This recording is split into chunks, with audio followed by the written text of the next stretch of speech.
Welcome to the Next Generation Carriers podcast. My name is John Murphy. I'm out of branch 4716, Naples, Florida. My name is Christopher Sampieri. I'm from Branch 18, Southeastern Massachusetts, where I'm the legislative political director, and I've been a carrier for 9 years.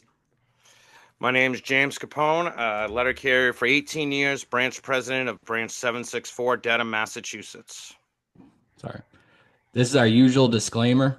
Next Generation Carriers and guests are individual union members speaking in a personal capacity, and they do not represent the views of the NALC, the United States Postal Service, or any other entity that is spoken on this program. Let's please welcome our guest this evening, a 22-year retired Marine gunnery sergeant.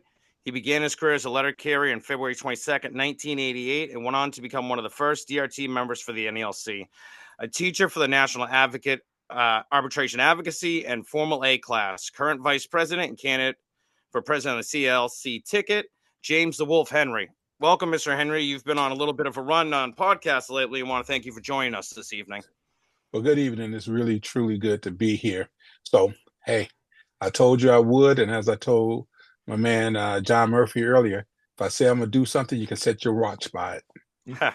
I did want to say real quick, I was listening to your A through arbitration episode, and you said a phrase that I absolutely loved, and I looked it up right after because I had never heard that phrase, and it was your difference between anger and righteous indignation. And that Correct. line absolutely hit me, where I was like, that is such a great line and such a great definition of what us carriers are going through. Absolutely. Every time people often think, my man, that, you're supposed to not be upset about anything. But there are causes that I've often said before that are worth fighting for. And there are things that should not occur that you genuinely have righteous indignation. You have a right and you're justified in your feeling angry or dismayed or disappointed about something. And in this particular instance, I genuinely feel that the letter carriers and even the union activists such as yourself, myself, John, and James certainly have righteous indignation. And unfortunately, some people get a little upset when we express it, but we're expressing it not only on behalf of ourselves, but on behalf of those that we represent. Thank you. What are your thoughts in the 600 days of negotiations we dealt with for the contract? What at this point, we're probably close up to 700, right? What are your feelings in regards to how long it had taken just to get a TA in the 600 days? Well, unlike most carriers, I feel the same way, that the process should have continued on. There is a manner in which there is a lot of moving parts that come into play when you are doing negotiations. But I do believe that we've exceeded that part and that line, if you will, and that things should have occurred, in my view, prior to now. And as you indicated earlier, I'm speaking on my behalf, because I want everyone to know that I was not part of the negotiations, and so was not majority of the officers, primarily as the president indicated that he was the one that did majority of the negotiations.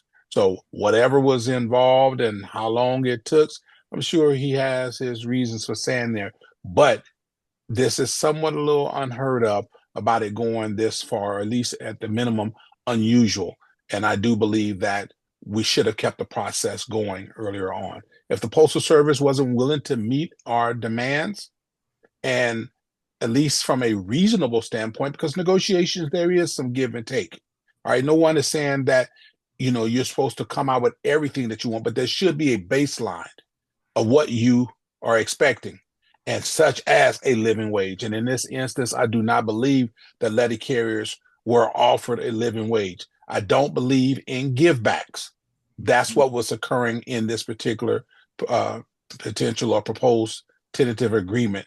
So I know there are some questions regarding that later on, but that in and of itself is, I'm believing that We had went in and knowing that what we were attempting to achieve, and if the service was not offering that to us, then at that point we should say, okay, then we'll see you in arbitration, win, lose, or draw. Now, so you've been vice president since 2022, I believe, correct? That is correct. So this is the second rounds of negotiations you've been through. You were through the last contract? No, I got Okay. appointed by Fred Rolando in May of 22. Okay, So after. this is my first rounds of negotiations as a resident officer. Okay, is your impressions that in the past it had been more open with the executive staff, or has it always been this way where even with Rolando and Bob Young and, it was kept as their thing and they didn't talk about to the executive staff during the process? I'm assuming you meant Bill Young, the Bill Young, yes. Sorry, Bill Young, yes. previous to him.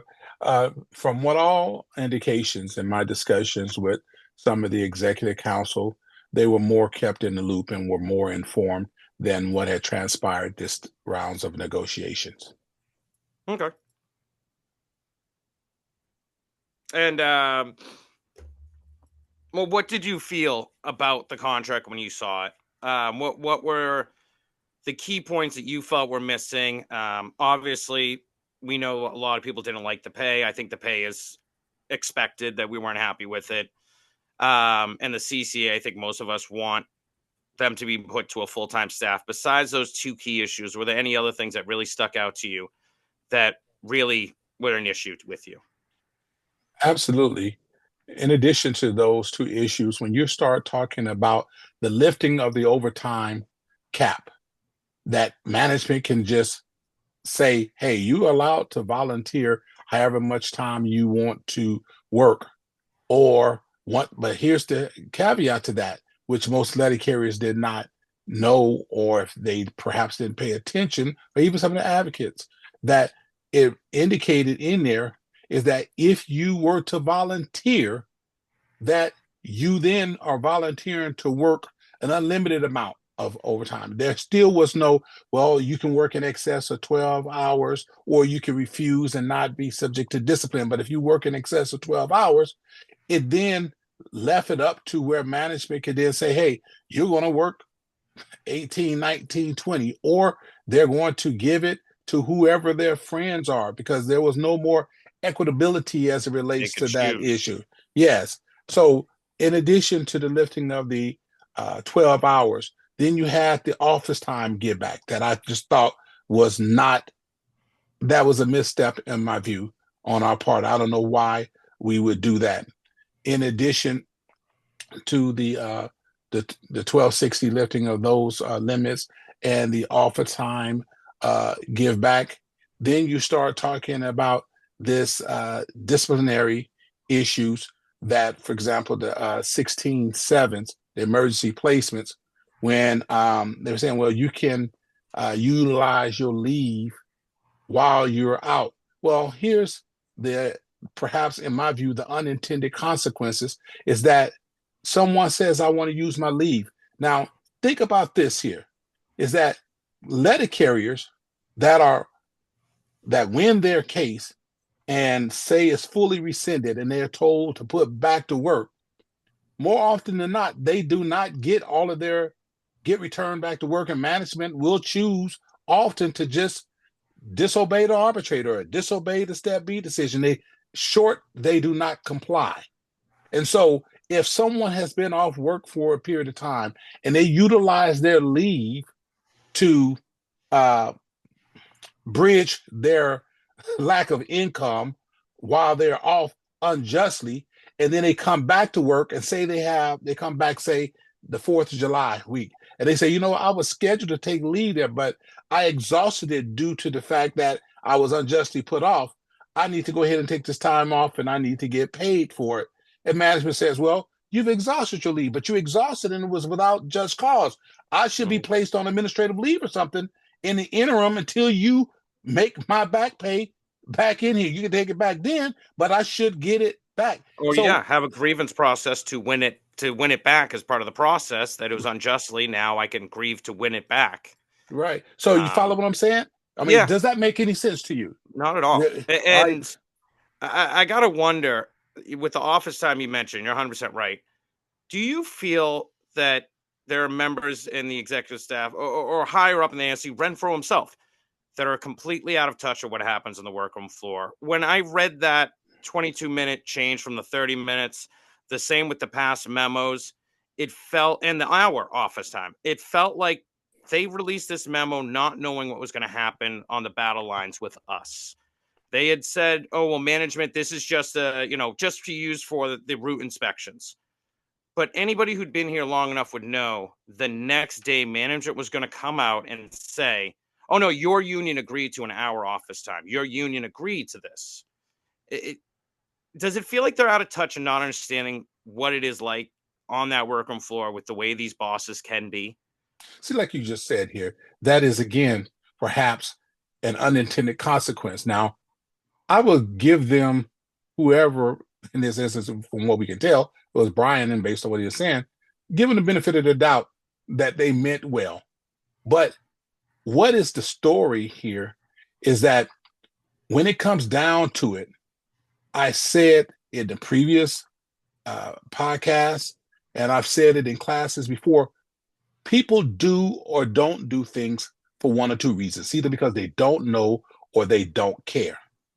Now, how does that come into play right now? Is that I don't know, and I wouldn't go as far as to saying that they're out of touch, but what I will say here is that someone is not listening to the letter carriers to the extent that they should. And we have an obligation to make sure that everyone knows what it is that's expected of them. And then once that is done and you get the opposite effect, and someone chooses not to either adhere to or incorporate what is being said to them when it has some legitimacy in this instance, is it because they weren't aware of what the carrier's plight is, or is it because they don't care? And it's easy for someone to get into a scenario or a situation where I guess you kind of get nose blind. You don't have the smell test no more as to what's going on because you've been isolated in your own world, so to speak. And the one thing that I know, and this is why anyone will tell you, anyone that's been to any of my classes and so on, and anyone that's reached out to me, I give them my phone number. I talk to them because I want them to have assistance, and I want to know what it is that I need to do. How can I actually be of assistance to you? And I can only do that by being informed.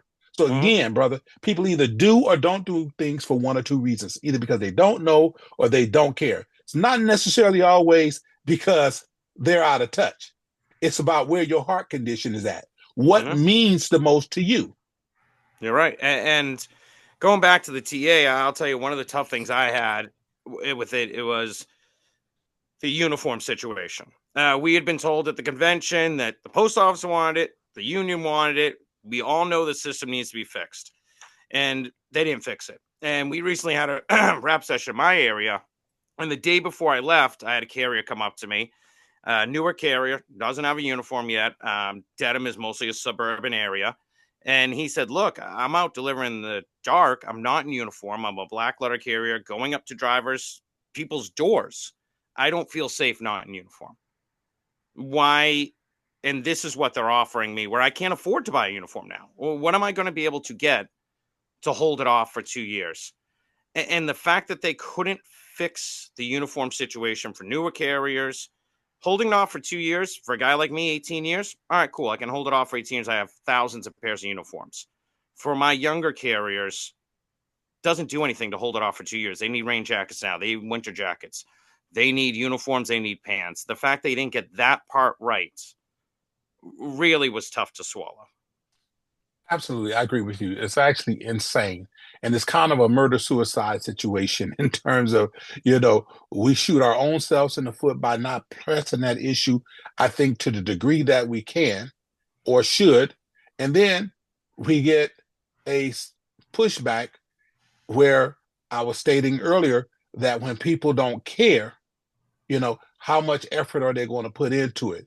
And so when you have your frontline supervisor, your station managers, that wearing a uniform is no big thing to them.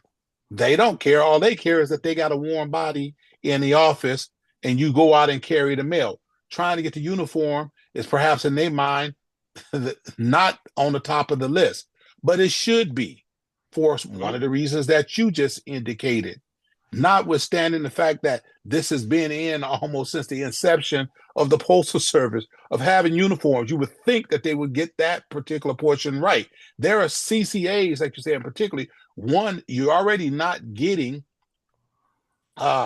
paid well, and you have these lower end or lower step career carriers that when you're having to spend a couple of $100 for shoes and $100 for pants and what, most people cannot choose to make their uniform or offset or supplement their uniform allowance when they're barely able to put gas in their car to get back and forth to work. Myself being from Los Angeles, I was talking to a friend over the phone, and I was paying my when I was home on leave, I was paying my gas bill, meaning, inside at the gas station, and the lady said, "It's $99." I said, $99? And it was a car. It wasn't no SUV, because you're talking about the gas is $6.80 a gallon. You're spending $500, $600, $700 a week, depending on how far you got to commute, getting back and forth to work. So something as simple as your basic necessities, and you having to worry to supplement your uniform allowance, because even if you don't do that, something is also that is simple. Even if you don't wear the uniform, who wants to sully and tear up their own clothes in the performance of their job when the contract says that you're supposed to provide the letter carrier with all the equipment and their necessities to perform their duties? Yeah, and it's one of the things I realized, a lot of my younger CCAs, there's actually a pride in wearing the uniform. They wanted it because they want the pride of wearing the uniform. Some of these are younger kids that this is their first real job where they feel like they have a career. It's not a job, it's a career. To wear that uniform meant something. And the fact they have to wait a year or two sometimes to get the uniform. And now we're offering something that, they can buy a rain jacket and a pair of pants, and that's the uniform allowance. We're giving them hand-me-downs in my branch, and like they're, the younger brother or younger sister. You don't get a new uniform, you get a hand-me-down from a guy that retired 5 years ago. It ain't right to treat our carriers. No, it's absurd. And the fact of the matter is like I said, this has been something that's been around forever, meaning uniform allowance. You would think that they would get it right at this particular point in time. And then you have the uniform vendors that just exploit the Postal Service to no end. When they get an increase in the uniform allowance, the price of uniforms go up, but they go up astronomically. And then notwithstanding the fact that you will have a supervisor or manager that has the nerve to say, well, I'm going to discipline you because you have shoes on that don't have the green tag. Or, you get where I'm coming from? You don't have non-slip shoes on. Well, I can't afford to pay for the non-slip shoes. If you got to pay that out of your pocket, it's, buy the uniform out of your pocket. It's crazy. What did you like about the TA? Were there any parts of it that you did like for your last wrap up on the TA? Well, what I did like is that it still had colas, but conversely, I did not like the fact that it did not have full colas for everyone. Which the clerks have had. Correct.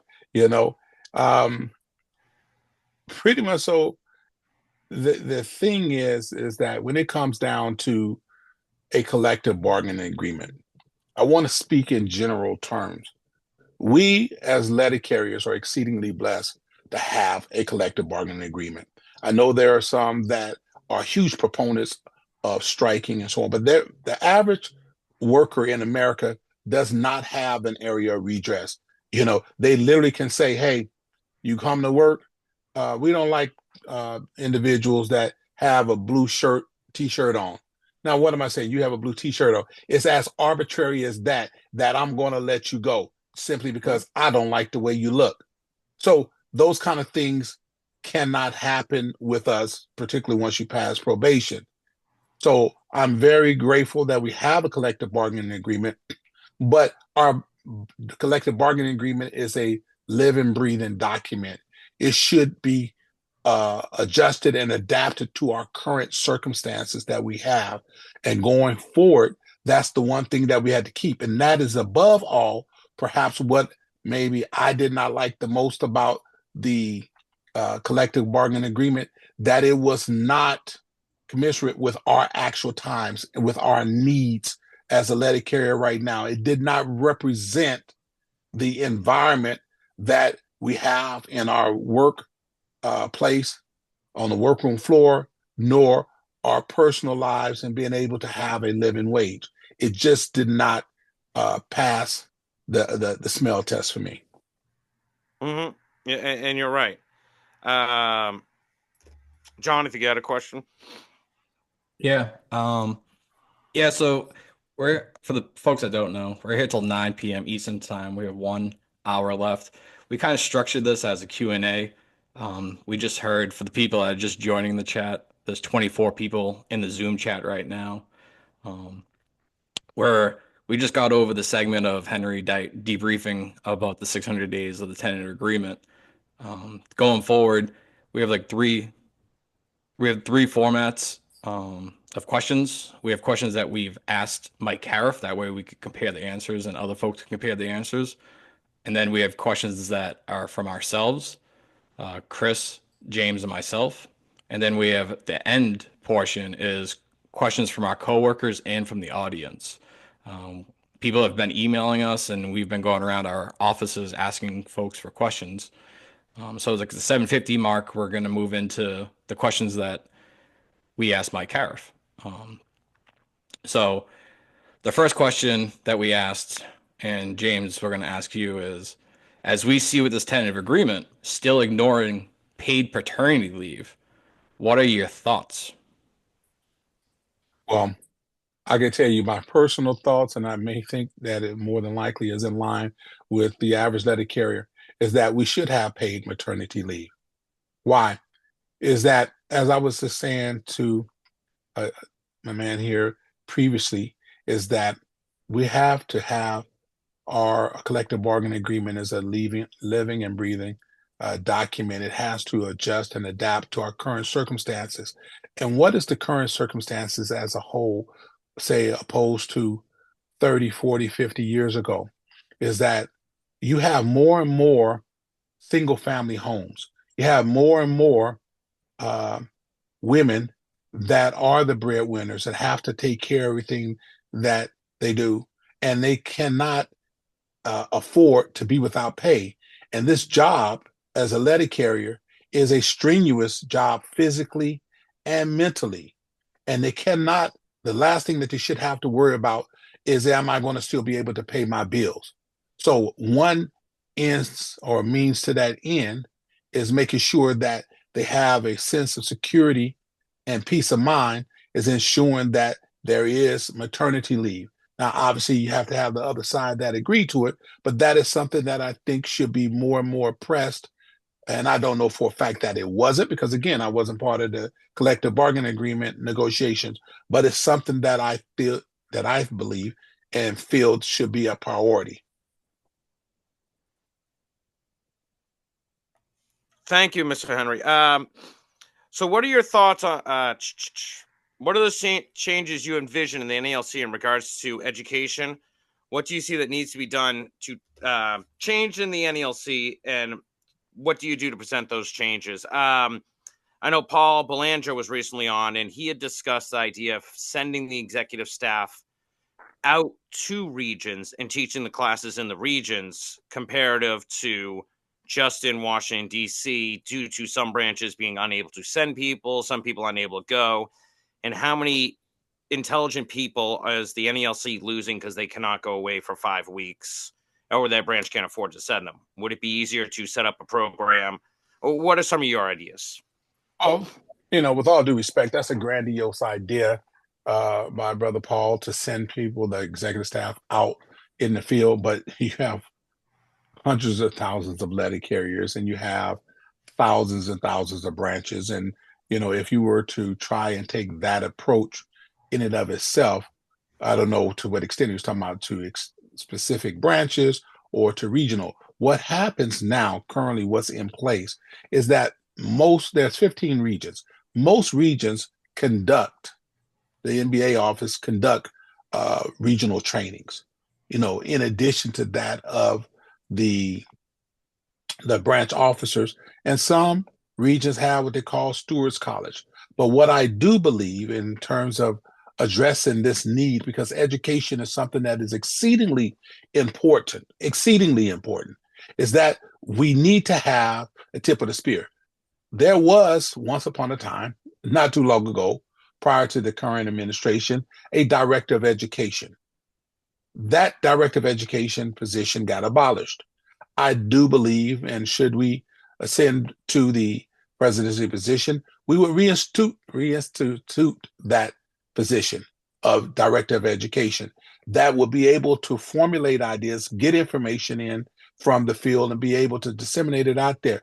There are other things in addition to the national business agents conducting training. Perhaps there could be an additional emphasis on doing it more frequently, because they have a staff. They have regional administrative assistants, have RGAs. And then in addition to that, you have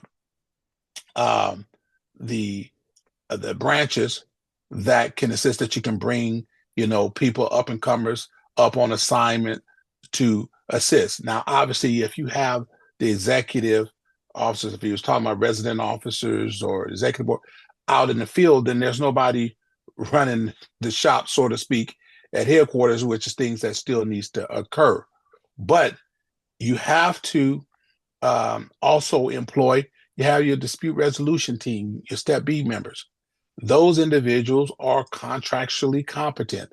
They're some of your creme de la creme when it comes to contractual issues. They get a really true sense of what is actually occurring out in the field, and can perhaps sculptor a program or a subject or issue that's reoccurring, that seems to be prevalent, in that particular area, or in the postal service as well, and go out and educate on those things. I do know, like I said, I was one of the first. I got appointed by Vincent Brado himself back in 1997 as the first dispute resolution team member in California, out of the Santa Ana district. And one of the things, and I oversaw the dispute resolution process and the Step B teams out of Region 1, which covered California, Hawaii, Guam, and Nevada. We had 9 districts and had 6 teams. And as such, we would regularly dispatch a team to take 2 or 3 weeks off from actually doing cases, and go out and educate, particularly in offices that we saw that there was some kind of breakdown that needed intervention of the educational process, people not knowing what to do and how to do their job. And then we would elevate the backup team members to fill in, to keep the wheels, so to speak, a continual rolling, and decisions to continue to go on. So there's an array of things, but it's always easy to throw out ideas, but you gotta correlate ideal world with real world. All right. Thank you for that. So my question, I have a couple right here. Just a quick and easy one. I don't know if you know this guy named Louis DeJoy. Maybe he's been in the news a little bit lately. Louis DeJoy, should he stay or should he go? What do you think? Well, there is a pro and con to anything. I know it's unpopular. He's an unpopular figure with the Postal Service letter carriers. That is, from what I've been told, again, I've been up there for 2.5 years. But one of the reasons that Fred Belando, that is, was not so down on him, that there were certain things that he did and help advance the letter carrier's cause. I don't know all of those things myself to be a fact. But what I do know is that whoever it is, whether it's Louis DeJoy or Almond Joy, if they're willing to work on behalf of the letter carriers, that I'm for them. All right. I didn't expect that. That's all right. Almond Joy. That's a good one. All right. Next question I have here too. This was a little bit of a longer question because I like to do a little bit of labor history in this too. And this is a quote from the UAW president, Sean Fain. And here it is. If I could have a dream scenario, Sean Fain told In These Times, it would be that all of organized labor maps their expiration dates to May 1st. The United Auto Workers, whose new contract covering 146,000 workers at the Big Three, are strategically set to expire on May 1st, 2028. The union wants others in the labor movement to align their own expirations for that date, setting up a battle with some of the country's biggest corporations in 4.5 years. What if they align their demands, like demands for an end to forced overtime and for the restoration of 8-hour days, Sean Fain said. Calls for a general strike usually skip over the hard work of organizing one, but UAW leader Sean Fain is urging unions to align their contract expiration dates for May 1st, 2028, setting up the possibility of a mass May Day strike. Not only could it push the employers, but it would also put some big pressure on politicians during a presidential election year. For people who don't know, May Day has its roots right here in the United States. In 1886, the streets of Chicago, where workers were organizing and fighting for an 8-hour day, the demand was met with brutal resistance from employers who used both vicious mercenaries and the police to violently suppress mass protests led by the Union. A bomb exploded in Chicago's Haymarket Square during a clash between the workers and the police on May 4th, 1886, killing several police officers and strikers. The result was a sham trial, and 7 laborers were sentenced to death. Question. What are your thoughts on coordinating the next contract on a May 1st, either in 2028 or in a different year, in coordination with the UAW and other unions? With that being said, and I can kind of figure out where he's going with that, because unlike the letter carrier craft, they do not have interest arbitration. They have to take a job action. They have to have a strike. So it's to their membership's interest that if they were to coordinate with other unions, you have a bigger and more mass out there protesting for whatever benefits and wages that they're looking for. We are different in that sense. And just like how he's looking out for his best interest, for his auto workers, whatever we do, we got to keep in mind always that our first and foremost priority is our letter carriers, full stop. And so if the May 1st aligned with our interests, fine. If it's not, and don't get me wrong, I'm not at all poo-pooing about standing in solidarity with our brothers, sisters, and brother unions. What I am saying here is that we have a collective bargaining agreement that, should we not come to any kind of agreement for moving forward, that we have interest arbitration. That, in my view, is beneficial to the letter carrier. Most unions would die to have interest arbitration. Where the problem is, as I stated the other day on the CCA corner, is that our problem is not the system, brother. It's the application of the system. All right. Had we complied or adhered to the timelines of, once we got to that 60-day mediation period, and the Postal Service was not ready and willing to give us what it is that we thought we should have, and we weren't very close to getting that, then we should have moved forward and gone into arbitration, and we wouldn't be these hundreds of days down the road. Here's the one main benefit about having interest arbitration versus taking a job action. And I know that it appeals, that job action, that it appeals to the emotion, because people are feeling like, yes, I'm out there and I'm sticking it to the man, right? And I'm letting them know, voice is loud and clear, that no, we won't go for whatever it is that you're trying to sell us. However, to be effective, and that's the first and foremost thing that we got to keep in mind as representatives and representing our people, is that we first and foremost want to be effective in what it is that we're doing. And to be effective, if you're out there taking a job action, you can take a look at majority of them. Fortunately for the United Auto Workers, their strike most recently ended it pretty much so in a short order, considering that it could go on. But when you start talking about the average letter carrier, who are just your average working class individuals, most of us don't have a huge nest egg set up. And so you out there striking, What happens when you hit your second, third, and fourth week without a paycheck? Most people then are going to have to default to trying to go get another job to take care of their immediate needs.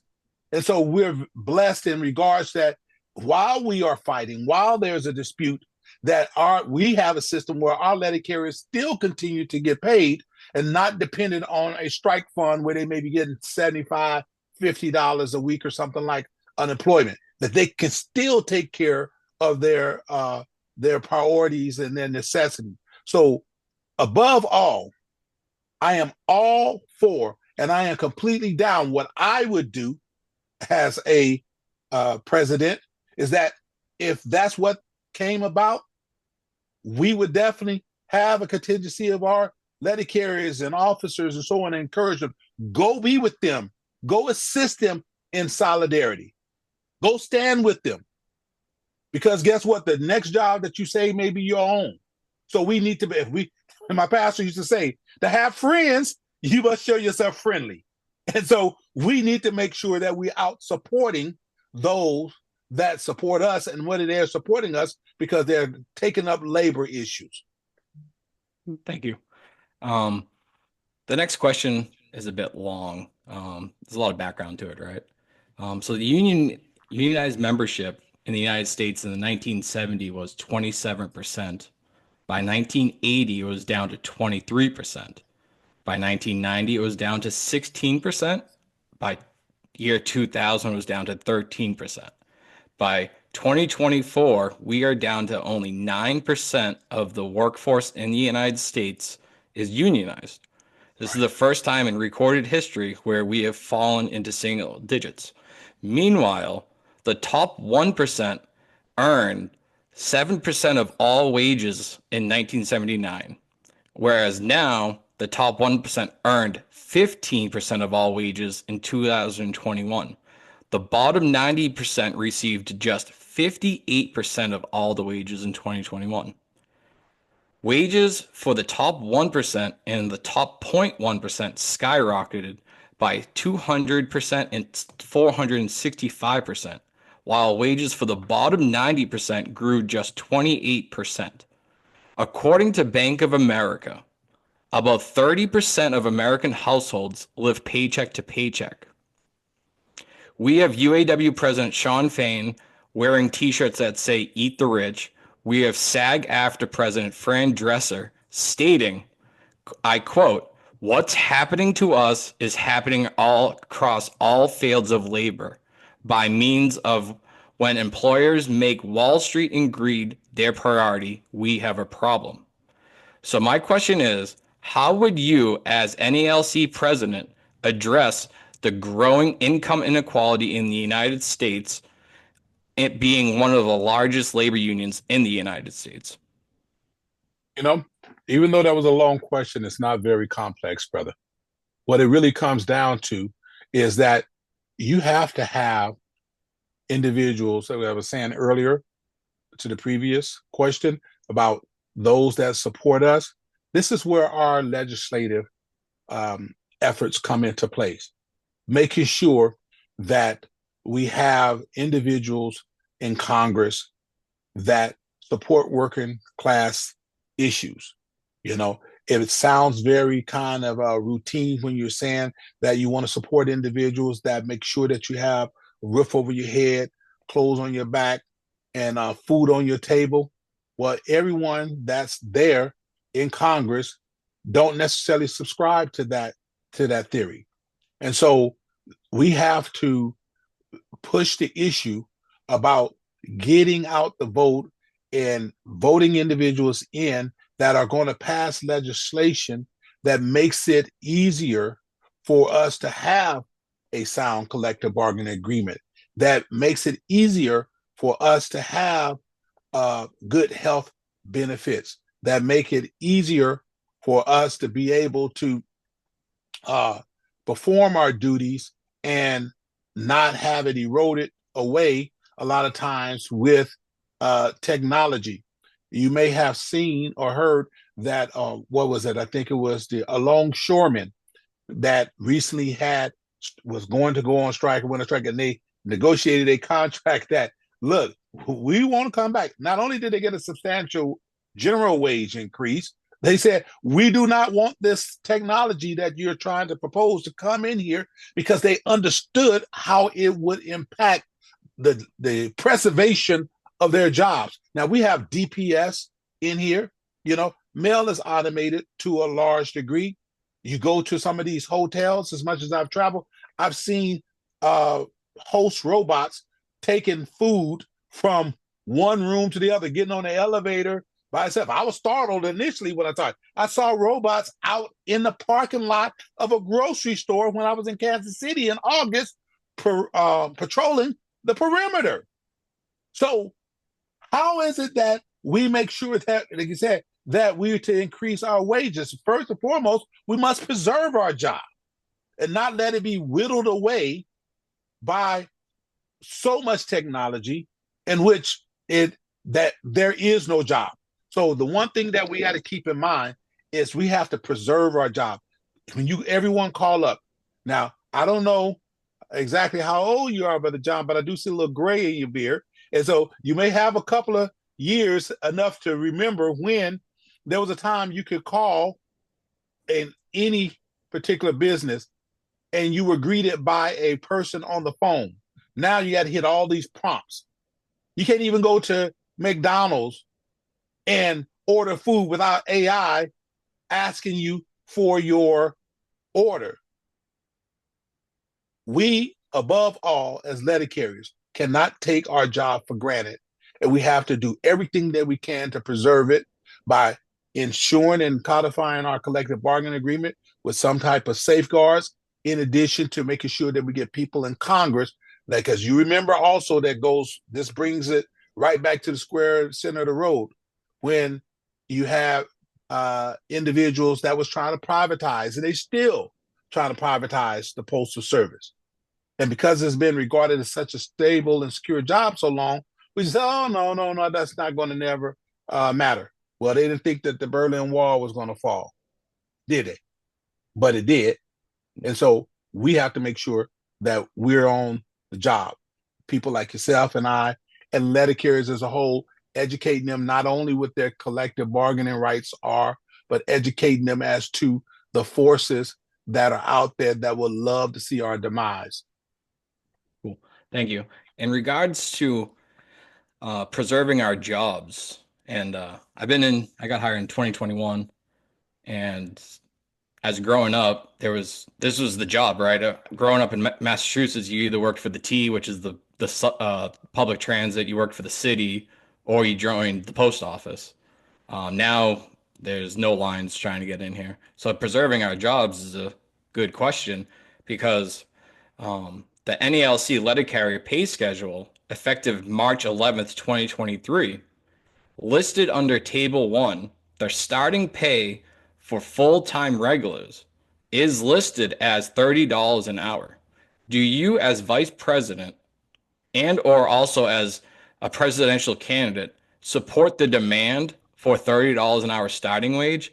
And if not for full-time regulars, do you support a $30 an hour starting pay for part-time flexibles? I ask this because Renfro just previously came out saying he's moving forward to abolish the Table 2 and move everyone up to Table 1. So if everyone moved up to Table 1, their starting pay for letter carriers would be $30 an hour. Let me share this with you. And again, you did give a disclaimer earlier about, I don't represent the views of the NALC. I'm representing my own views and how I feel. And let me tell you also, anyone that's listening here, is that I am answering these questions primarily my experience as a union representative and activist that's rooted in being a letter carrier myself. What would I want from my representatives? What I think and what I believe and what I've stated over and over again is that the letter carriers should be industry leaders in wages, benefits, and working conditions. Now, how does that translate specifically to the question that you're asking? Is that whether it's $30, $40, $50, I would even support $100 if we could justify that's what our labor is worth. All right. That's the amount, not a specific dollar amount, but what is a living wage coupled with what represents our worth? What is our labor worth? And when I said industry leaders, I've stated before, this does not mean, even though there's regulation that says we should be comparable, I don't think it's sufficient enough for us to be comparable because UPS, FedEx does not have to contend with what we contend with. They don't get the same standards and mandates placed on their workers that we do. So we should be in excess or exceed whatever they get. So if they are getting $49 an hour or whatever, as they like to say, if that is in fact the case, then we should be getting a minimum of 50 or more. So that's my 2 cents. Now take that, and 15 cents, you might be able to get a cup of coffee, brother. Now, Brother Henry, so when I came in, a couple of years after I'd come in, we had a rally for the preservation of the 5-day delivery. And before that, I believe it was 98, we had harder work, higher pay. With Stephen Lynch's HR 70 coming up and the fight against privatization of the post office, should the NALC be mobilizing us for rallies across the country to support HR 70 and stop any action toward privatization of the USPS? We have in the past, and we should be now and henceforth and forevermore. You heard me stating and advocating for the preservation of our job earlier. Did you not hear that? Yes, sir. Absolutely. I think whatever, not just rallying, whatever means is necessary for us to get it across over to Congress that this is a workforce that you should treat as radioactive. You should leave us alone. The Postal Service is an institution, as was stated earlier, that most employees, particularly the letter carriers who are the face of the Postal Service, people are very proud to be. I did a retirement some years ago, and I often will ask the letter carrier, did they serve in the military? Because I don't want to be remiss in giving them their props as well. And that letter carrier stood there and he literally said, no, but I served in the Postal Service. I said, all right, I feel you. Because sometimes, even though it's not a armed forces, we are seemingly on the defense all the time. We're always fighting on behalf of ourselves and the community because it's the letter carrier. Like I said, that's the face of the Postal Service. We're the ones that demonstrates and has earned the Postal Service its greatest reputation of being reliable. You've heard me say, if you listen to anything I've said, what the best ability is what? Dependability. So it doesn't matter how technologically advanced someone else is. They can have the best computers, the best workers in their minds over there, meaning people educated. But if the community cannot depend on them to service them in the most dire times, then what's their use? That's where we come into place. And that's the same thing that I use as an analogy with us as representatives. It doesn't matter how smart you are, and no matter how gifted you are, no matter how much education you've gotten.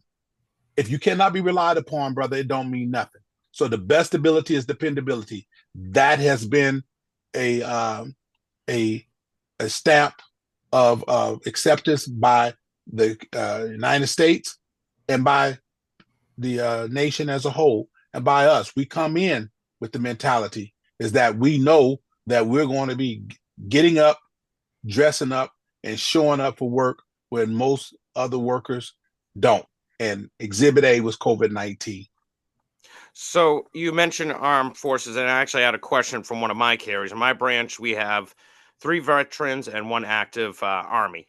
So the question was from branch member Tyler Haskell in regards to when you became president, when you do become president, do you feel the post office needs to do a better job in how they explain the benefits of a service member that they get in regards to the post office, in regards to leave, everything else. It can be a tricky situation to explain.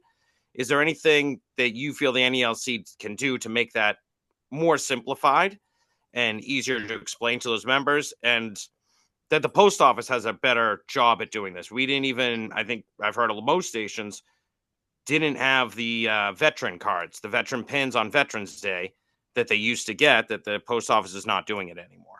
I believe they're sending them to homes, not doing them on the work on floor.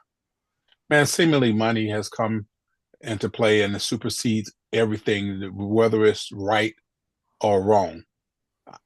The direct answer to your question is yes, I do believe that the Postal Service should do more. I don't think that a veteran, even just being a veteran myself, I don't think that we could do too much to honor our veterans, right? I just really do not. And the bottom line is that the veterans, the Postal Service perhaps has the most largest population of veterans than perhaps any other organization in the United States. And they should be treated with reverence and should be given some love and should get some type of explanation of their rights, because a lot of them don't know. For example, right now, we as representatives, when an employee comes on, the union has the right to address them in the new employee orientation to try and get them in the union, right? That's one particular issue that perhaps maybe we can get addressed in our collective bargaining agreement. Maybe instead of just that hour, maybe we get an hour and a half and we educate our NLC representatives going down there. And when we're doing our orientation at the very onset, help educate them with their veterans benefits. You know, most of them don't know about USERA, the United States Service Employee Reemployment Act. The fact of the matter is that it entitles you to a lot. And I think that it is shameful for the Postal Service that when you have these individuals, I know technically that once they're gone for 5 years that they can separate them. They used to wouldn't do it. You know, these individuals, armed force members are getting called up, some of them, and being activated involuntarily and having to stay on active duty longer than that they desire, being away from their family, and you come home and you tell them that they don't have a job.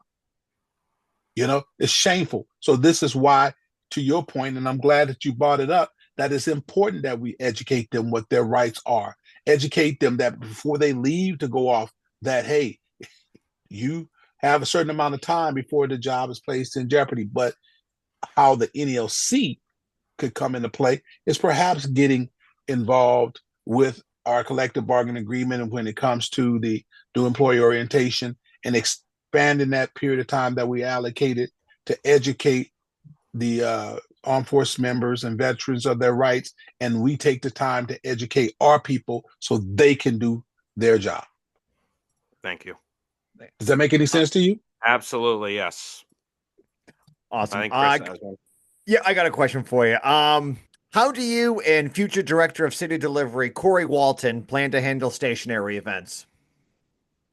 Well, you know, some of those things here are on a case-by-case basis, but a lot of times that when individuals get accused of just out there malingering, you know, sitting around stuff, is that not necessarily the case. The first and foremost thing when you're talking about the stationary events, are you talking about when individuals get disciplined unjustly for or be accused of being stationary? Just on scanner data, because even at my office we had some temporary postmaster, and they're like, well, the scanner said you were sitting, you know, just on scanner data alone, which is happening. They're not doing observations where we are. It's just scanner data, that whole issue.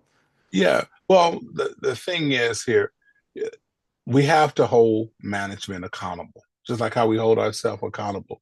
And one of the things that I do when it comes to our advanced formula and beyond class, for example, what I emphasize much is placing an emphasis on us holding management to the standard level that they should be held to. That means that they have to prove what they are accusing you of. Now, that still doesn't change that you may not feel a little, even if they don't issue discipline, that you feel a little harassed or annoyed or bothered with unnecessarily. But dealing with it here is we have to win those battles every time. That will not stop management from doing it, but it can certainly minimize them when they realize that they are suffering needlessly by losses in arbitration or step B, simply because we've elevated our representatives' standard of holding management accountable for making unfounded accusations. You know, let me share this to you, is that the strongest instinct to man is self-preservation. You can't make management do anything, but you can make them want to do something. You can make them want to do the right thing. And when you do, and how do you do that? Is that you make sure that they know that when they take unnecessary action based on faulty information, that is going to cost them not only the postal service, but it's going to cost that individual some personal time and personal effort expended that they don't want to, and the mirror is turned on them, and that they're being held accountable, because not only will we not ask for that discipline to be rescinded, say for example, should some be should be issued, if they continue to do that and issue unwarranted discipline, and then we start talking about, are you creeping or encroaching into areas of harassing or creating a hostile work environment? We got collective bargaining under the M665.1624 about creating an hostile work environment. All right, your code of conduct. You can't just treat people any kind of way that you want to under the guise of you doing your job. So guess what? You continue to issue unnecessary and unwarranted discipline, and we take 7, 8, 9, 10 of those or whatever and say, guess what? They're going after this individual, and then we start attacking them personally and filing grievances for creating a hostile work environment or not maintaining an atmosphere of mutual respect, and or after you get several of those, moving on to maybe creating filing a grievance for a violation of the joint statement in violence and behavior in the workplace. And how do you get from A to Z when it comes to that? Why? It's because once we continue to document that and show, and you start off with mutual respect, so you start off with creating a hostile work environment and not adhering to the code of conduct, then, because the joint statement, it says joint statement of violence and behavior. Management likes to often just rely upon the violence portion, says and behavior. So what is the most important line in my view in that document? It says those whose pattern of conduct continues will be removed from their positions. And so you have to document and demonstrate a pattern of behavior. And so when we're showing that they're utilizing these stationary events to try and document that a carrier is not following instructions or not performing their duties, we can flip the script on them if we do our job right and we educate our people. All right. Awesome. Great answer for that. Another question I have following up here. What would be the three first things you'd want to do to show your union members that you would be different from the current regime? The first and foremost thing here is that I would want to make sure that we are all on one accord, that we unite. All right. Because you can't move forward when you have half the boat rowing backwards and the other half rowing forward. All right. The second thing is, in addition to moving forward, is making sure that everyone, whether you are a male, female, one-day CCA, or 30-year employee, have access, full access to being educated and opportunities for upper mobility in this union. All right. And that, so therefore, my philosophy or my mantra is the best person up, not the next person up. And then thirdly, to not manage our affairs primarily by memorandums. They have a place in our, some things in between, but I think sometimes that we need to spend more time trying to get something in our collective bargaining agreement where it becomes an inherent right upon those for those letter carriers and our people that we represent. Excellent. And one follow-up question too. I think for the first time in our union's history, this tentative agreement actually bypassed a vote of the executive council. So my question is, are you in favor of changing the Constitution for the Executive Council to actually endorse it? Because obviously Renfro just skipped it last time, but would you be in favor of making it a rule that it has to go through the Executive Council first before the members can vote on it? What I do believe is that everyone the leadership should be involved. I do believe that the leadership, in this particular instance, you specifically uh, relate about the executive council, because it goes back to the very beginning of our interview here about being informed. You know, how can any leader make a sound decision without being informed? All right. This is a democracy. The majority rules, not somebody that is feeling themselves. You know, the fact of the matter is that the executive council, if I do believe, you have the executive council review the information and had been given the opportunity to give it input. Now, when this TA had came around, we saw it at the exact same time that it was posted on the website. So there was no discussion in regards to how do you feel about it or what do you think. It just kind of went up. These are the things that we presented, that it was already agreed to when it came to us.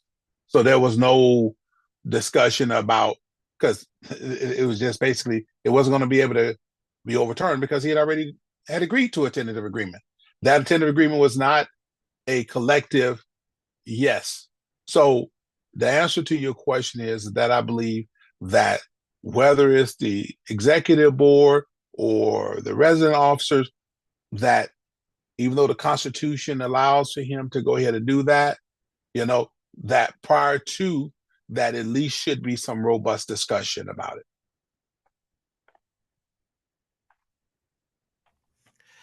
Now, Mr. Henry, I know Renfro had taken away the grievance duties from you as vice president. Do you mind speaking about how you feel about that? Do you feel you're being unused when you're not in that position or not in charge of the grievances? And what do they have you doing in this situation if you're not dealing with the duties? That's usually the sole duty of the vice president, is in charge of grievances, correct? At least it's been traditional in regards to the vice president has been overseeing the grievance arbitration procedure prior to me arriving. Lou Dross and the other vice presidents, oversaw the dispute resolution team, arbitration, scheduling, and advocacy, and all of those other things.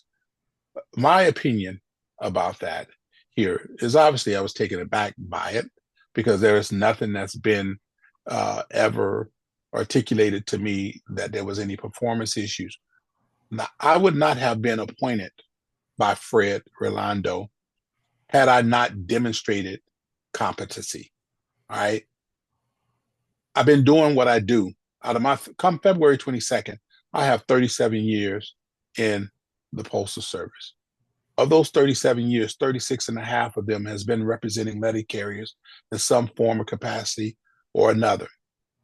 I worked as a full-time officer, going back to what I was saying here, not only that I was a steward and officer for Branch 1100, I also was a Step B member, like I told you, very beginning.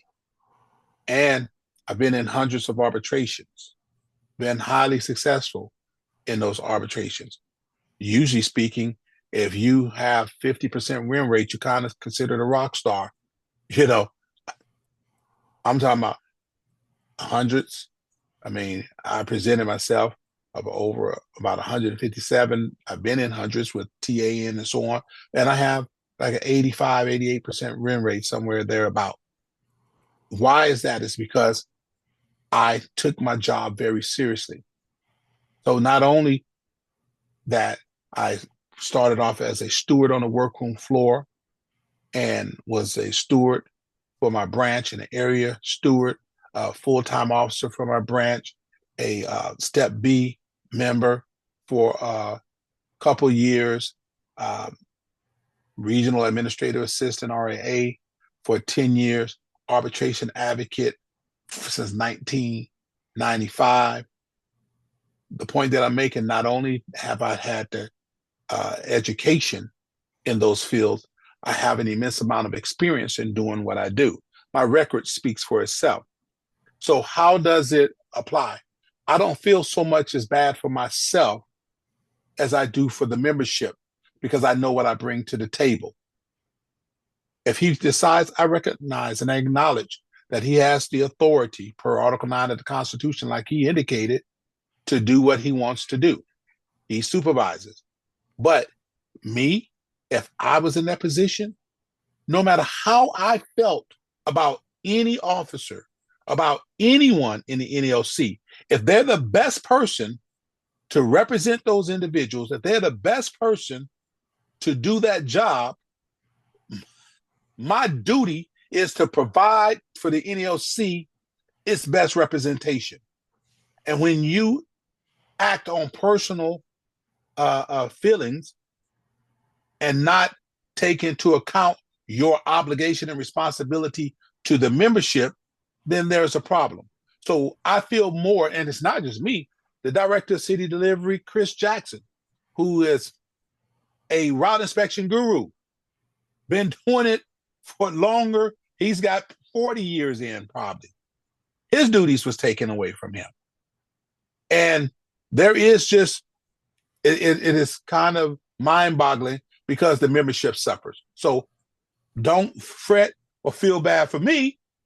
We feel bad for the membership because we both bring to the table what is necessary for the benefit and representation of the letter carriers. Perfect. Thank you. Cool. I'll jump in. I have some spicy questions. I'm going to quote APWU President Mark Davenstein in his November 18th, 2024 article called No Easy Victories, The Struggle Continues. He states, no anti-worker law can deny workers our inherent right to withhold our labor, as witnessed by the historic 1970 Great Postal Strike.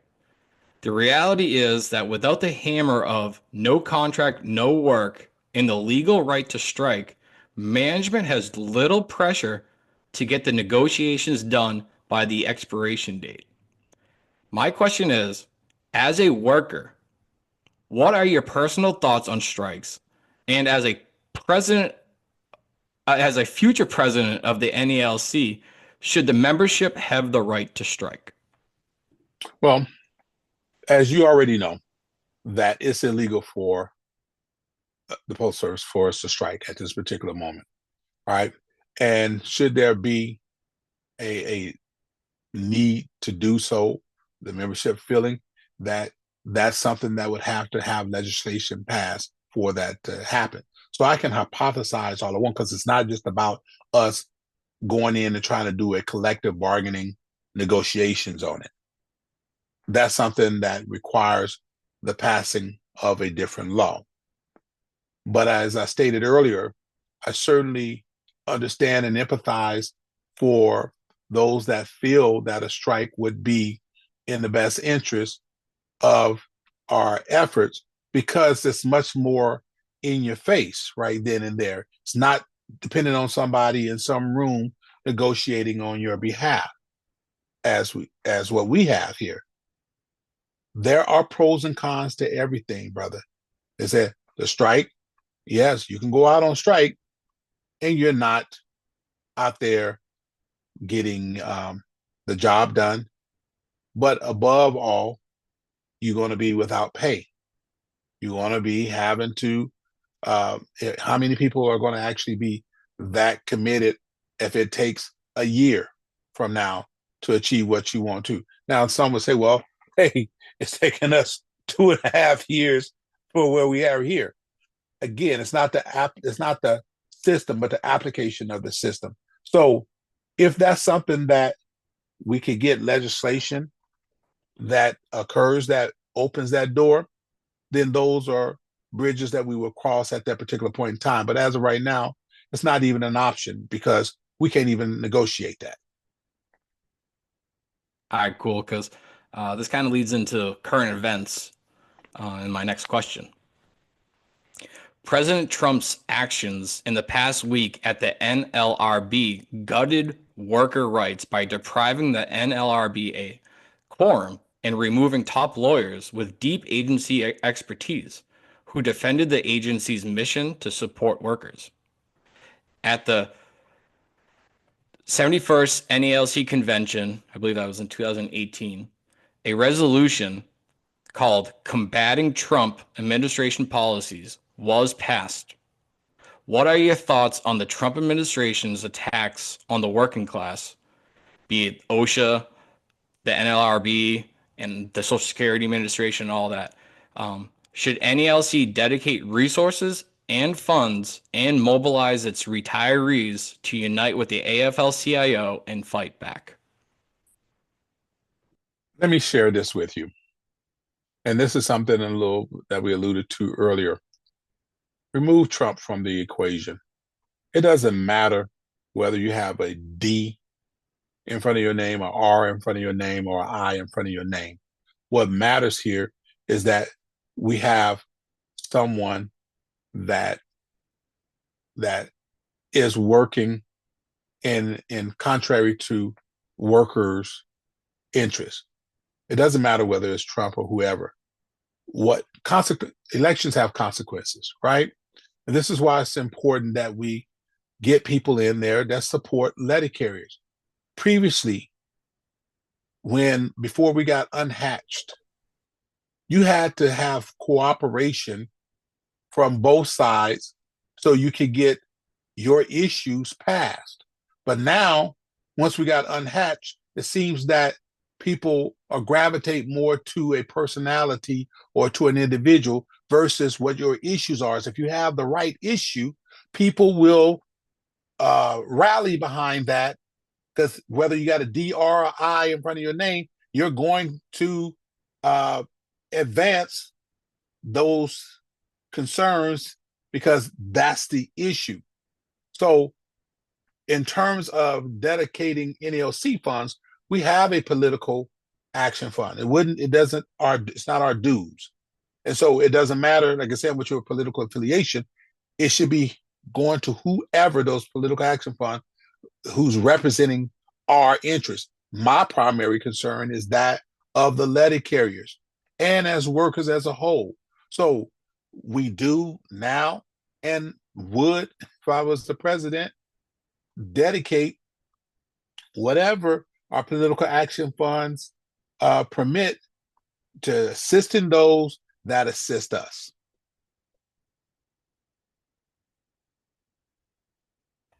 Thank you, Brother Henry. I have a two-part question. The first part is from carrier Bobby DeMartin out of Branch 34. It was,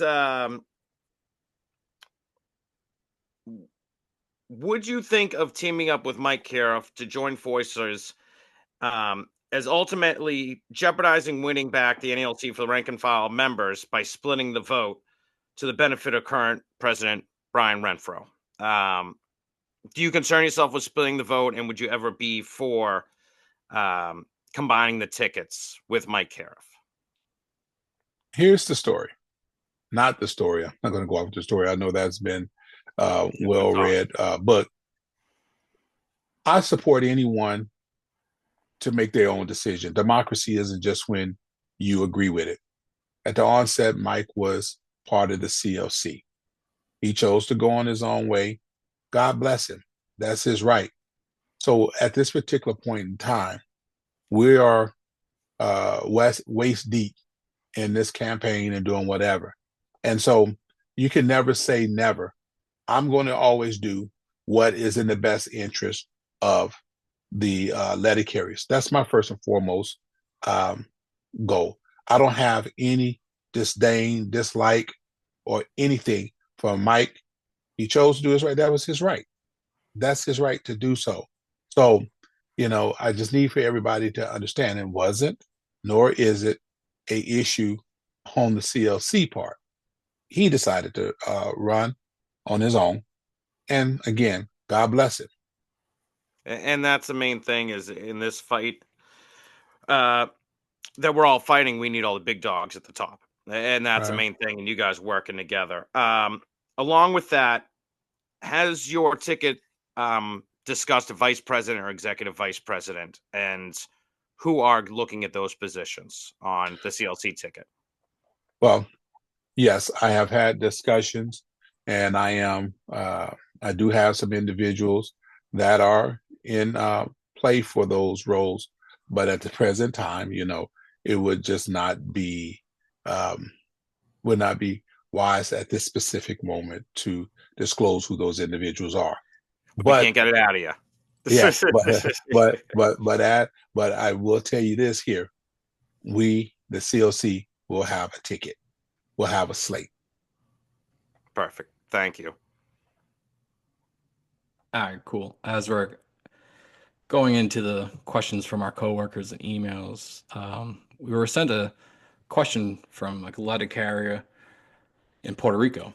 The question is, how are you going to deal with the excess of HCR routes in Puerto Rico when management unilaterally created too many routes, assigning a lot of new growth to HCR? For folks that don't know, HCR are subcontracting routes, and management did not comply with Article 32. Well, let me share with you.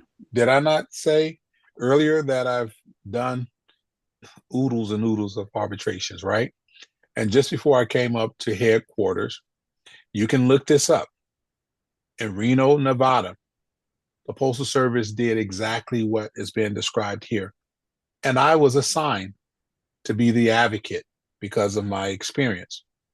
And out of Reno, Nevada, back in 2007, the Postal Service unilaterally abolished 12 full-time regular assignments and replaced them with HCRs.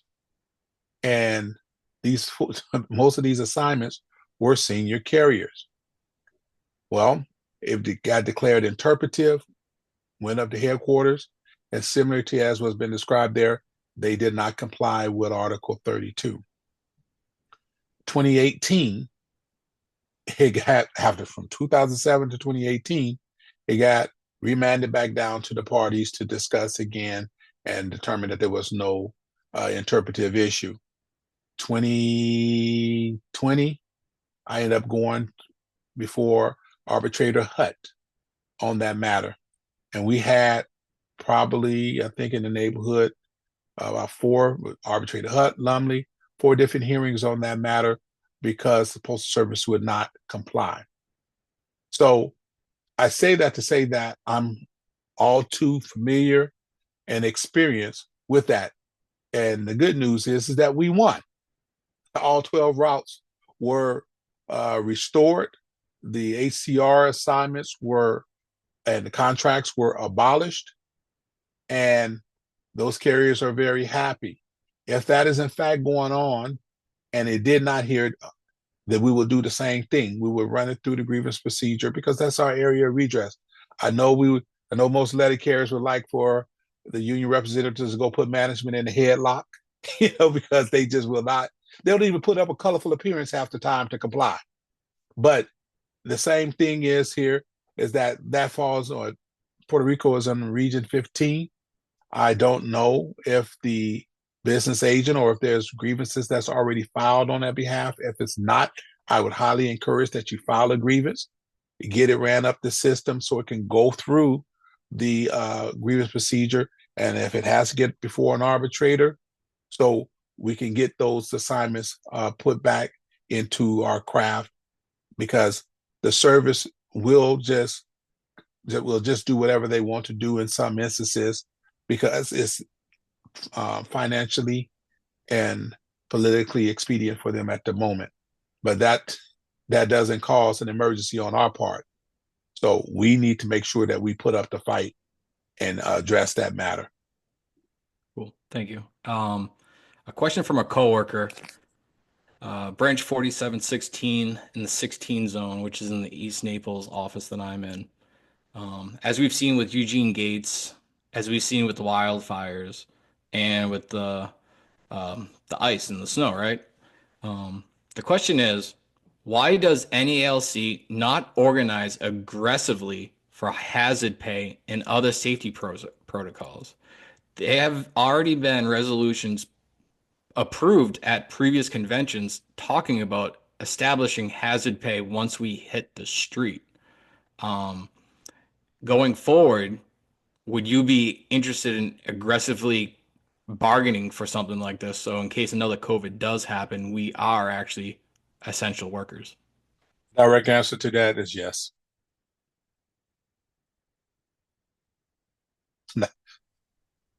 All right.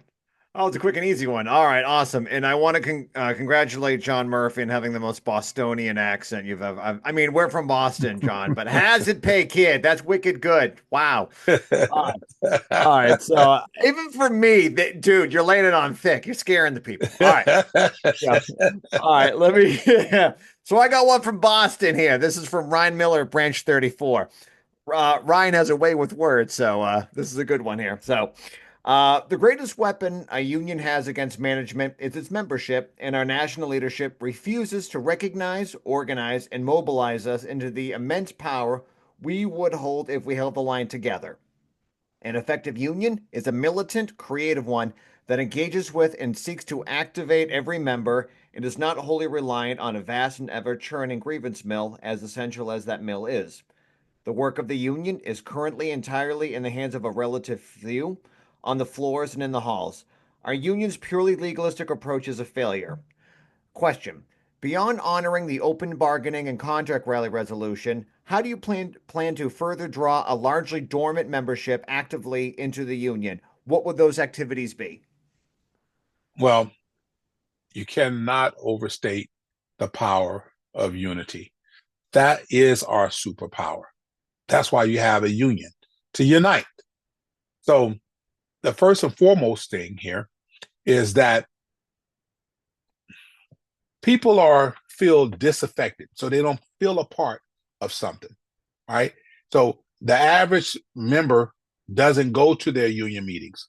And a lot of times they don't go to the union meetings because they were never asked to go to their union meeting. Not because in and of themselves they don't have a interest. I remember there was a carrier in my office there in Pomona, California, Johnny Gonzalez, spent 36 years as a letter carrier, and he was a scab. I go up to him when I become a steward, and I ask him to join. And I say, Johnny, why had you never been a union? He said, because nobody never asked me.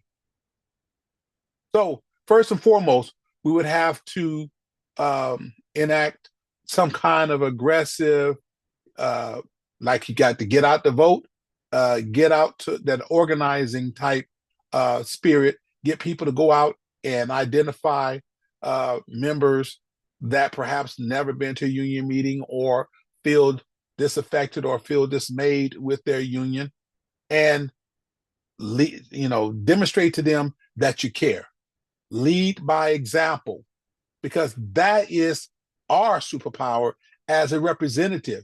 Me being a military man, you'll charge that hill with the machine guns blazing if the sergeant or the lieutenant is out front and you believe that they're doing it because they feel that this is their duty and what has to be done. And so what am I saying here? Us as union representatives, we have to be out front. Us activists, we have to be out front. We have to lead by example. We have to go to the union meetings. We have to show up at the events. We have to come to the workroom floor, do station visits, show them that we care, not just when it's election time, coming around when there is time to ask you for your vote. You need to get out there and mingle with the people, find out what's going on, develop a relationship with them, not a rapport, a relationship, letting them know that you genuinely care. And that is only done by action. I say to myself that I found myself, even though I am in this job, I am exceedingly blessed to be in this job.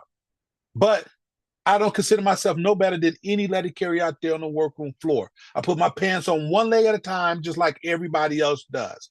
And when people know, as my grandmother used to say, that what comes from the heart reaches the heart. If they know you genuinely care and feel for them, and you there, going back to best ability is dependability, when they call and you return their call, when they ask for assistance and you go down there, that doesn't mean that you're going to always be able to achieve the end that they're requesting, but it should never be due to lack of trying. It should never be due to lack of trying. And so that's how you get people involved, and that's how you get people in. I could go on a little further, but I know we're on a time crunch. Show them that you'll be willing to fight for them. Absolutely. There's a question from Keith Riley in the mailroom, branch 764. You know what I say, brother? Yes. You know what we say in the Marine Corps? Fixed bayonets in charge. Hell yeah. Once the TA was voted down, why didn't the NALC reach out to its members to find out what issues in particular they were upset with that caused them to vote no? Going into second round of negotiations without the pulse of the members is reckless in my humble opinion.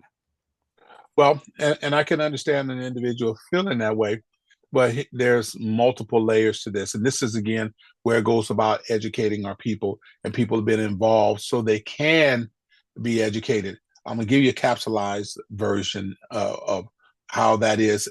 The individual that's asking the question, I understand why they feel that way. But first and foremost is that the membership gets its say as to what is to be negotiated. How so?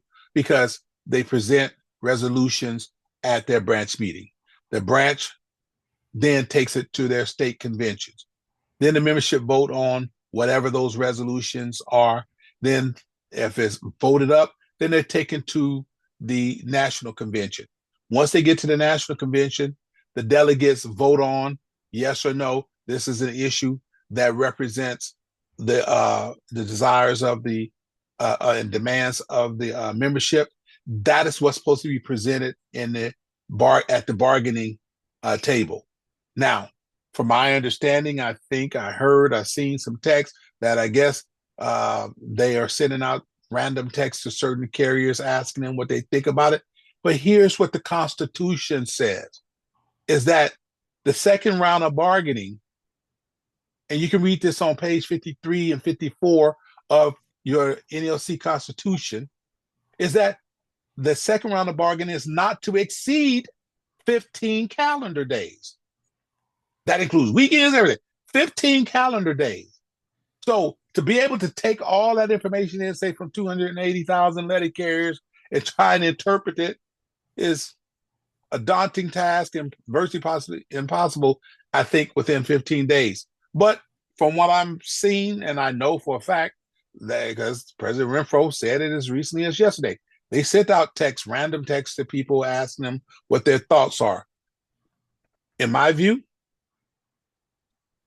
to what degree is it going to really have an impact when you have 15 days maximum? And at the end of that 15 days, what happens per the Constitution is that if there's a tentative agreement, a second tentative agreement reached, then a ratification vote is supposed to go back out to the field. If not, no tentative agreement reached, then it proceeds to arbitration. Most of us thought the texts were a scam anyways and didn't answer them. So that was the beauty of that system. Yeah. Hey, James, I know you said 9 p.m. But If we you have need two some people. if We you have need two some people. extra time, John. We have two people in the chat. We have two people in the chat wanting to ask you questions directly. One's Ed, who was a former coworker of mine in Naples, Florida. Now he's up in Fort Myers Beach, enjoying the beach life as a letter carrier. Would you mind taking a question from him before you go? I can. All right, let me unmute Ed. He said he has his daughter, so hopefully it's not in the way. All right. Let me ask to unmute. Oh, it's not working. Oh, did it work? Yep, Ed's unmuted. All right, Ed, you're live. Oh, no, Ed. Okay, All right. moving on. Yeah, because I do have to get back. All right. But Um, yeah, if you want to plug the CLC, this would be a good time. And if there's anyone still listening to this that doesn't know who James Henry is, let's do a end. Go for it. well, first and foremost, I got to tell you, this is my first time interacting with you brothers. And I got to tell you that I thoroughly enjoyed it. And I say that with all sincerity. It's not figuratively speaking.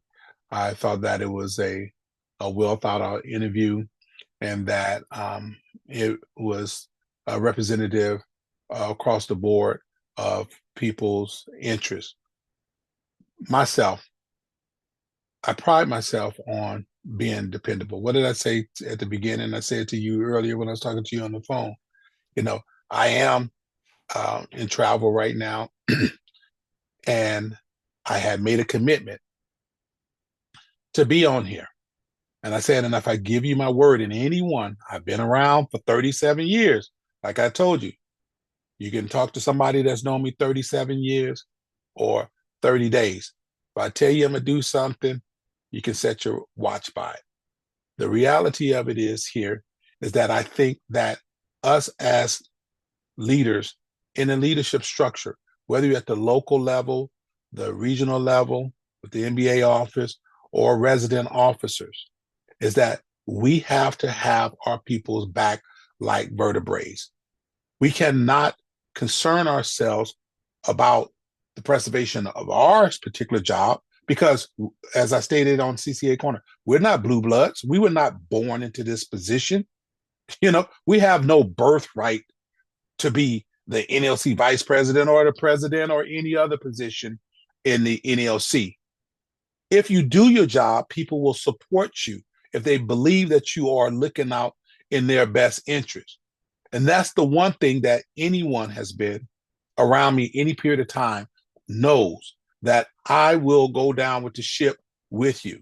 Like I said, I don't make promises that I can't keep. I don't say that I'm going to get you $500 when it may warrant $50 or whatever the case may be. I'm going to do my absolute best. That's what you can count on. There will never be due to a lack of trying. And I can speak with authority when it comes to that. Why? Because I've been where a lot of carriers have been. I know what it's like to depend on somebody to do their job. And if we're not going to stand up and fight, there are those that was trying to exercise or employ some type of fear mongering amongst the craft. And they were saying that we were being divisive. What divisive is because you don't agree? Because you don't agree? In what universe is a democracy that you're vilified for having a voice? That's the whole essence of democracy, is being able to speak up and speak out what your truth is. And then the majority will make the call. That's not divisive. Divisive is when those that try and suppress those that speak out. That's what's divisive, because people feel resentful for you vilifying them, when all they're trying to do is be a active, engaged member in the NLC or any organization that you have. My job is to make sure that your interest is represented. I said on another podcast before, or when I was speaking in Minneapolis last week, every military person goes through boot camp. Every single one of us. Why? Because it doesn't matter what your specialty is. It doesn't matter if you are a dentist, a doctor, you are an administrative person, you're a motor transport individual. At the core of your existence as an armed force member is that you are a rifleman. You're in the military ultimately for the defense of this country. That's what your primary job is. The other is your specialty. My specialty with the NALC, the correlated for you, is that I'm the vice president. But at the core of my job, I am a representative. That's what I am. It doesn't matter if I'm the vice president, you're the president of a local. Your primary job is to represent the interests of the individuals that you're responsible for.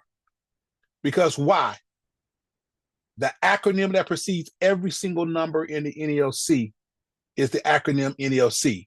It don't matter if you branch number 2, 34, 38, 1100. What precedes that is NALC, National Association of Letter Carriers. We're many branches, but we're one trunk. I'm not the union. I'm not.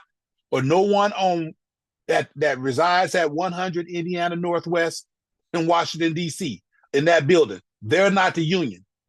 Any one of you that are presidents, sergeant of arms, and legislative representatives in your branch, you're not the union. You're just representatives of the union. The union is that rank and file member that's out there on that workroom floor every single day. Every single day. That is who the representative is. The individuals that get up and place their all on the altar of sacrifice. When they get up and sacrifice and leave their family, that's wondering, what are we going to do? Because I have no house to go back this afternoon because it got burnt down. Those who get up and sacrifice themselves and leave their families to go out and do their job because they had to send family to other states because a hurricane has come through and wiped out the whole area. Those that get up and sacrifice that, when a couple of years ago, when you had snowstorms that came through and people lost heat and their family having to stay at home and you out there slodging in the middle of the winter in 3 feet of snow. Ask them who the union is. They're the unions. And because of that, that's why our labor is worth more than any pittance that was offered to us. And those are the things that I take very seriously and I take to heart. I am at a place where I could retire, but I don't retire. Why? I'm not retired because as long as I'm working for the NALC, and I say that I'm a part of you, I'm a part of you in every single sense. And that's not to throw any shade on anyone. But the bottom line is that we are one, and I encourage each and every one to band together, to unite around are you still there, John? Yes, he's still there. Okay. Yeah, we're good. I encourage, and I'll end with this. I want to encourage every single individual, every letter carrier, to band together around the overwhelming majority of the NALC members that says that we deserve and demand more. I want you to pray for our leadership that we do achieve a collective bargaining agreement that's worthy of our letter carriers' devotion and dedication. I am not, even though I'm running for president, I am not rooting for the failure of anyone, because to do so will be rooting for the failure of the letter carrier. It doesn't matter who gets the feather in their hat. That's not what it should be about. It should be about making sure that we are taken care of. So with that being said, I want to say thank you. I humbly accepted your invitation to come on tonight. I'm appreciative of it. And for those of you that have not done so as of yet, or unaware for whatever reason of the CLC, the Concerned Letter Carriers, go on concernedlettercarriers.com. You'll find that's a website, and you can click on all our social medias. Right there, we have Facebook, we have Twitter/X, we got Thread, we have YouTube, we have Instagram, we have them all. We invite you to do so, and scroll down when you get on there to endorsement, and where it says endorser/supporters, and please endorse and support, so you can put your information in, so we can have the opportunity and the ability to continue to be able to reach out and communicate with you. But the bottom line is that this is a reform movement. This is not about any prestige. I am not running, just for the record, I'm not running because I have this overwhelming desire to be the president. I was recruited by the COC for this position. And it took me almost 2 months to say yes, because I knew what it would take. That if I was going to be in for a penny, I'm in for a pound. And I'm all the way in, and we're going to run all the way through the tape to make sure that everything that's coming to the letter carriers is given to them. And if it doesn't arise to that, it will not be due to lack of trying. I want to say thank you, and God bless to each and every one of you. Brother Henry, I wanted to thank you for coming on. You actually asked a question I didn't get to answer, and it was in regards to what makes you a standout candidate. And listen to you speak, the way you demand attention, the integrity, and your conviction is something that the NALC could really use right now. So I want to thank you for coming on this tonight and presenting yourself to the crowd. Again, thank you. I was really, really happy to be here. I appreciate it to all three of you brothers. All right. And to all the members that decided and took the time to get on here, I know that each and every one had an opportunity to do anything else that they wanted to do this evening. They could have been watching TV, but or helping their children and doing whatever. But you decided to take a moment to listen to and join in. And I'm grateful for it, and I don't take it for granted. I want to finish this off by announcing that James Henry has been on other podcasts before. This is not his first time. So if you're interested in learning more about James Henry and the CLC movement, please check out James Henry on the podcast Fed Up with Ron Speakman. It's episode 37. And make sure to check out From A to Arbitration podcast, where James Henry has been on a few times as well. These are two podcasts that are worth checking out into the coming year of voting. But yeah, thank you, James Henry. Yeah, wait, what's the second one? From A to Arbitration? I never heard of it. Any good? All right. Well, if anyone's ever heard of it. I would encourage you also. Just yesterday, I was on CCA Corner. Definitely check that one out as well, right? Because they are focusing in on the CCAs. And just give me a hot second to say that I do think that CCAs are sometimes taken for granted by everyone. And they are union members just like you and I. They don't do an abbreviated job. They don't pay prorated dues. So shout out to the CCAs. Much love. And we want to do everything we can to get you to be all career workforce as well. Awesome. All right. Well, thank you very much. Thank you all for tuning in. And we'll see you in probably about 2 weeks for our next episode. So thank you very much for being here. And thank you, James Henry.